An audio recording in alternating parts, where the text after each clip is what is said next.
Hello everyone, welcome back to Trichy cooking. இன்னைக்கு நம்ம cook with கோமாளி ஷோவில் அஸ்வின் செஞ்ச பனீர் சீஸ் பால்ஸ் எப்படி செய்கிறதுன்னு பார்க்கலாம்.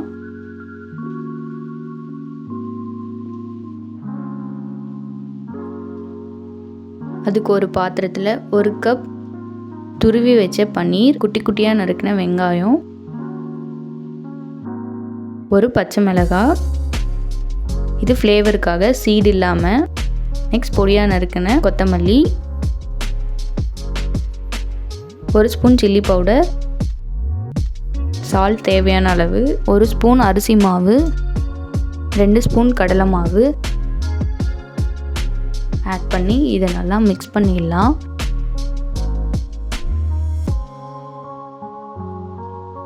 உப்பு காரம் எல்லாமே கரெக்டாக இருக்கான்னு பார்த்து நீங்கள் தேவையான அளவு ஆட் பண்ணிக்கலாம். இப்போது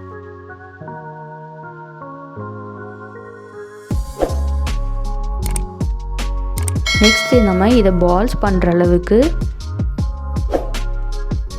பிசைஞ்சு ஒரு சப்பாத்தி மாவு பதத்தில் ரெடி பண்ணிடலாம். இது நம்ம தண்ணி ஆட் பண்ண வேண்டிய தேவை இருக்காது.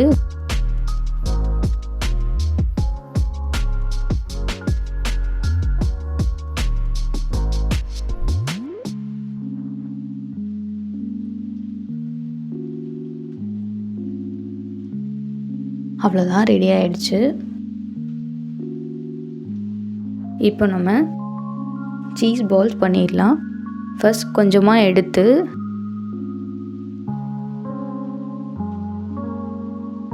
இந்த மாதிரி சென்டரில் சீஸ் வச்சு அதை கவர் பண்ணுற மாதிரி நம்ம பால்ஸ் பண்ணிடலாம். நான் இன்றைக்கி மாசரல்லா சீஸ் எடுத்திருக்கேன். நீங்கள் எந்த சீஸ் வேணாலும் யூஸ் பண்ணலாம்.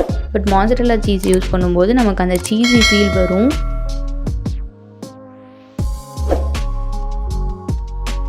இப்போ எல்லா பால்ஸும் பண்ணியாச்சு.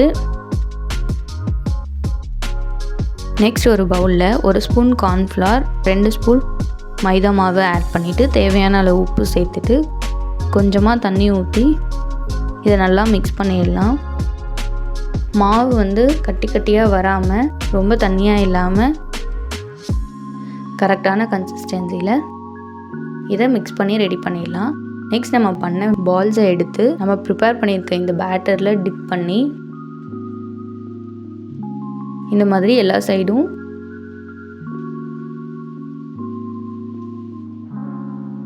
நெக்ஸ்ட் இதை எடுத்து பிரெட் க்ரம்ஸில் வச்சு பிரெட் க்ரம்ஸால் கோட் பண்ணிடலாம். இந்த மாதிரி எல்லா சைடும் கவர் ஆக்க மாதிரி கோட் பண்ணிடலாம்.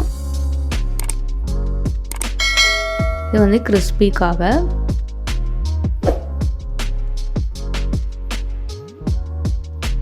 கொஞ்சமாக எண்ணெய் ஆட் பண்ணிவிட்டு அது ஹீட் ஆனதும் இந்த பால் சைடில் ட்ராப் பண்ணிடலாம். அவ்வளோதான். கோல்டன் ப்ரௌன் கலர் வர வரையில் இதை எல்லா சைடும் ஃப்ளிப் பண்ணிக்கிட்டே இருக்கலாம். மீடியம் ஃப்ளேம்லேயே வச்சுக்கோங்க.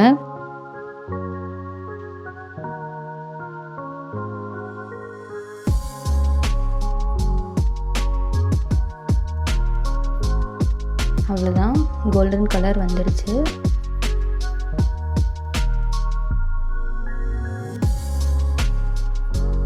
இப்போ இதை எடுத்து சர்வ் பண்ணிடலாம்.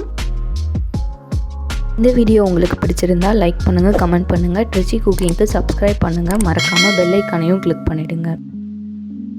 இந்த ரெசிபியை ட்ரை பண்ணி பார்த்து கமெண்ட்டில் சொல்லுங்கள்.